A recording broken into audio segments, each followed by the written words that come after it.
I know that the co-founder or the co-sponsors of these events have been criticized, have been threatened that they should withdraw their support of these events because it makes them anti-Semitic. Well, what Israel's doing, what we're protesting, has nothing to do with Judaism. It has nothing to do with it. Occupation, oppression, segregation, racism. These have nothing to do with Judaism, and to speak out against them is not anti-Jewish. In fact, it's in line with the tradition of social justice that has been the pride of Jewish people for so long, and what it means to me and many others to be Jewish, as well as, of course, many other communities are proud of their traditions of social justice as well. It's not that we have a monopoly. And so I want to thank in particular those organizations for sponsoring this event, especially those who are targeted and are not, as MSU is, used to it, that are not used to being called those names and threatened in that way. And I know the name of this conference is controversial, and I know that these kinds of events are controversial. And I know that that's a scary thing for a lot of people. Why can't we all just, hold hands and listen to each other and be compassionate? Well, I've learned, and it took me a while to learn this, I've learned that controversy is good. Controversy is exactly what we want. Slavery didn't end with slaves and their owners joining hands and listening to each other and being compassionate for each other. Apartheid in South Africa didn't end with Black South Africans reaching out to apartheid leaders and saying, let's all just listen to each other. No, slavery ended, apartheid ended when the roots of the issue were addressed, when the fundamental injustice was addressed. And after that came the dialogue and the hand-holding and the listening and the forgiving and the healing. There's a place for that, and it's very important. But it doesn't happen while the wound is there, while the fundamental racist structures are there. They have to be addressed. And I'm proud of MSU's principled stance on being very clear about what this is about. So people in the past took a stand, and here we are today taking a stand. And the good news, I've told you a lot of depressing things, the good news is that it's working. We actually have the numbers in this country. In fact, every time I read polls in this country about how many people are critical of what Israel's doing and of our U.S. policy towards the Middle East, I'm made even more optimistic. So many Americans are critical of what Israel's doing. As somebody who gets to travel around this country giving lectures in universities and churches and all kinds of communities, I can see how huge this movement is, that it's growing bigger and bigger with every event like this. And there's a lot of people now, but that doesn't mean that we're being as effective as we could be. And that's because most groups are actually not quite as organized as MSU is. And so the issue at this point, if we think about what is sustaining what Israel is doing, clearly U.S. aid is sustaining it. Well, where does the U.S. decision to support Israel come from? And I used to talk about U.S. imperialism, which of course exists and plays a role in this, but I have come to believe after a lot of research that the primary reason for our support of Israel has to do with Zionist groups that lobby for the status quo and in fact even more support for Israel. And when I talk about Zionist lobbies, I want to be very clear, these are not Jewish lobbies. These are not Jewish lobbies. A lot of Jews disagree with them. A lot of non-Jews are part of them. These are Zionist lobbies, and they have incredible influence. The thing is, people talk about the Zionist lobby and they say, what can we do?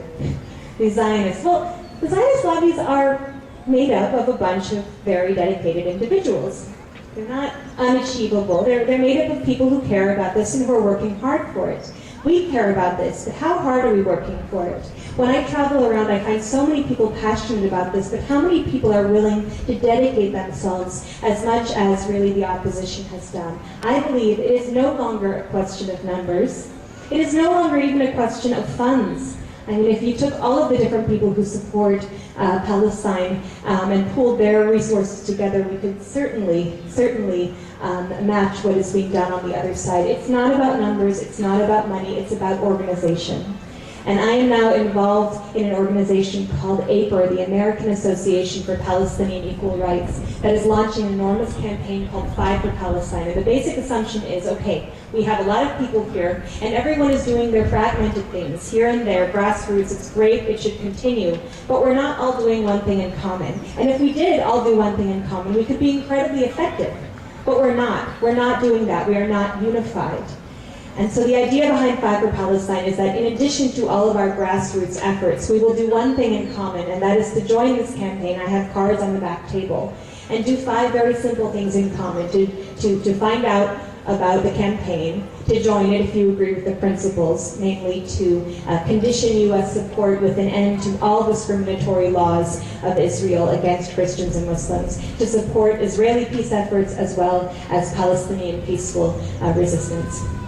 And so to sign up for Flag for Palestine, to contribute $5 a month to the campaign, this is not a lot of money, but if you get a few hundred people in a constituency, at that point you're able to open up a local office, have somebody working in the office, eventually building up state offices, and finally having people lobby for you on Capitol Hill. This is a it's an exceptional model, trying to build what really the opposition has done very effectively, and it's based on that, but I think we can do it even better because of our numbers and our passion. The last 2 things are to contact your elected representatives 5 times a year, not just writing a letter here and there, which is what most of us do, and we end up feeling very disempowered by that. We don't feel like we're making a change when we write a letter. But what if we're writing a letter with hundreds of other people to our representatives? That would have a different feel. What about thousands? What about even hundreds of thousands? And that's what we can be doing. And the last thing is to get 5 friends to join, or colleagues, and you put it on Facebook, you'll get that probably in a day. So that's Flag for Palestine, and that'll take a while, although I think it can work. But until we can stop the billions of dollars coming from our government, what about working from the ground up as well? And that's the grassroots movement. And the biggest one happening now is boycott, divestment, sanctions.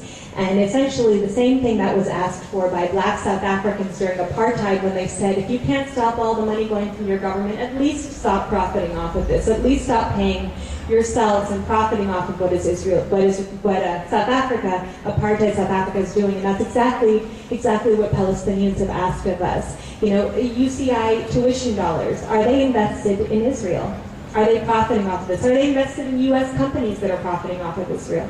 What about your churches, your mosques, your social security, your municipalities? There are so many different angles. And I have great news. Hampshire College, I said this last night, some of you will remember it. Hampshire College in Massachusetts, just a couple months ago, became the first U.S. college to divest from Israel. This is history in the making.